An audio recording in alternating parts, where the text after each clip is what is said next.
Hello, we are Team 4 and we're about to present our project, our final evidence.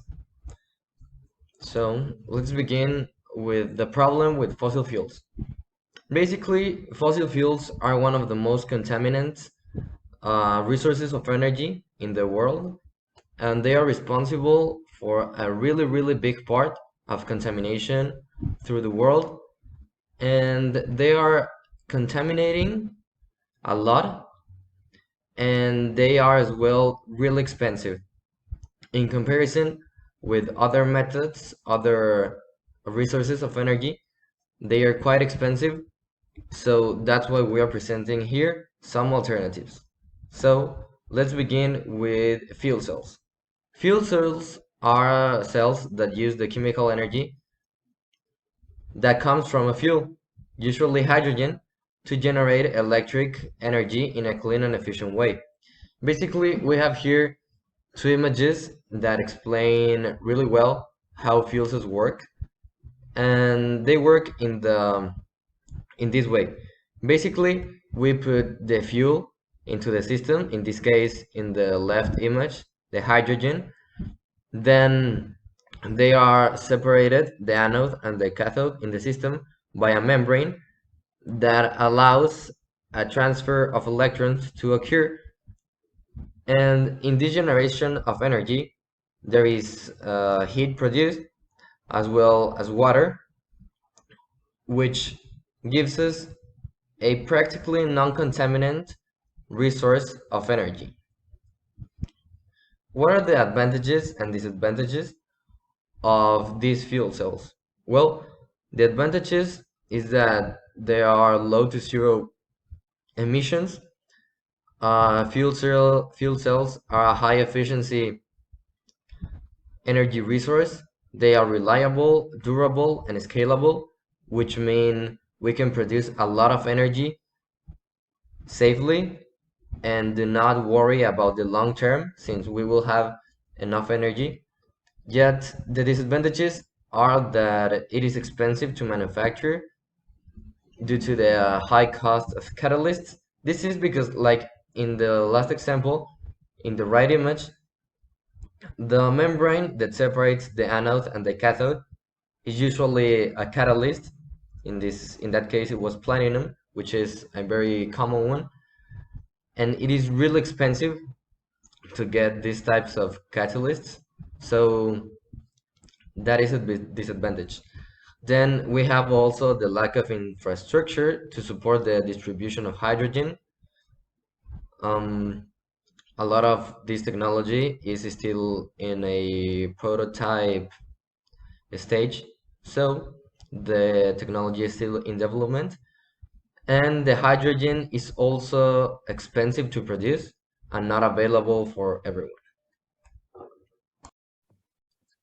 If we talk about solar cells, we can say that they can convert sunlight into electricity.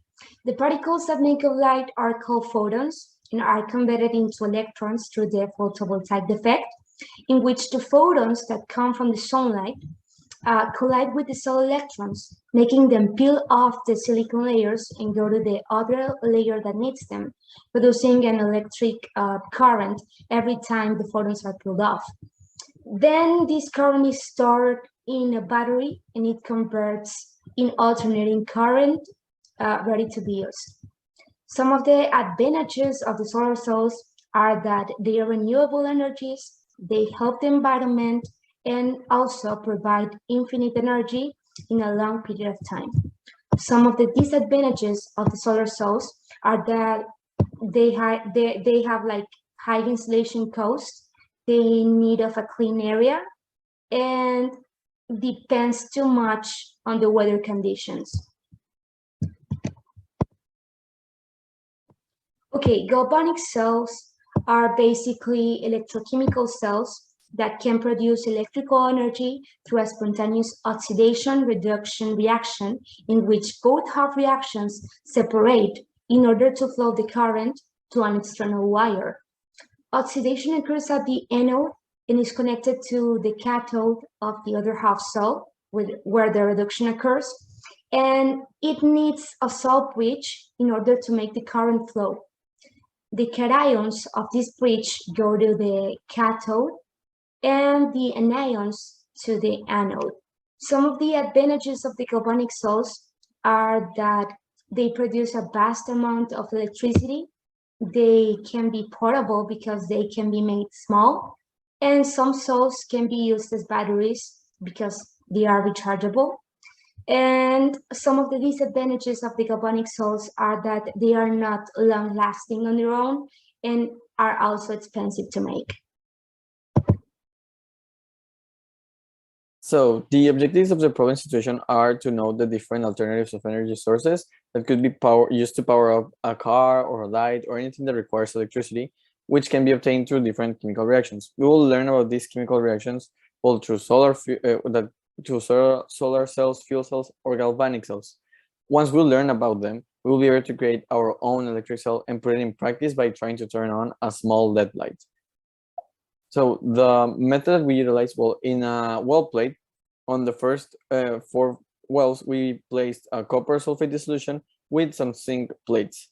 Then on the adjacent wells to these 4 filled wells, we filled it with the zinc dissolution and placed a copper plate inside each. We then connected each plate between wells using alligator clips. And we tried different configurations, which were a parallel configuration and a series configuration, to check which one had more voltage, which ended up being the series configuration. Then we connected the circuit to a LED light to see if we could manage to turn it on. So now for power results, we can see that in the galvanic cell, there's a change in chemical energy into electrical energy. And we can prove that there's an electrical energy because of the voltage that is generated. And this voltage generated occurs because there's a flow of electrons or a flow of charges. And this happens because of the redox reaction that is happening in the galvanic cell. So the reduction process in cathode, it's happening in the copper, and the oxidation process is happening in the anode where there's the zinc. And we can prove this voltage by turning on a LED that there's in the first image, or we can measure also the voltage with the multimeter. And this galvanic cell doesn't require an external voltage because it's generated already, and it's in spontaneous reaction because of the results we have previously mentioned. And now for a conclusion, we have a clear objective that it's not using more of fossil fuels because of its damage to the environment. So now we have much more alternatives instead of fossil fuels to use, for example, the renewable energies, or what we have been talking about, of the 3 cells that we have mentioned also previously, that it's the fuel cell, the galvanic cell, and the solar cell. And each of these cells have its advantages and disadvantages. So, for example, in the fuel cell, for us, it's the best one because of its power generated. But its main disadvantage is the hydrogen, because it's so difficult to produce, and there's no such an infrastructure to get this hydrogen and use it. And for the galvanic cell, it doesn't last too long, and it generates too much waste material.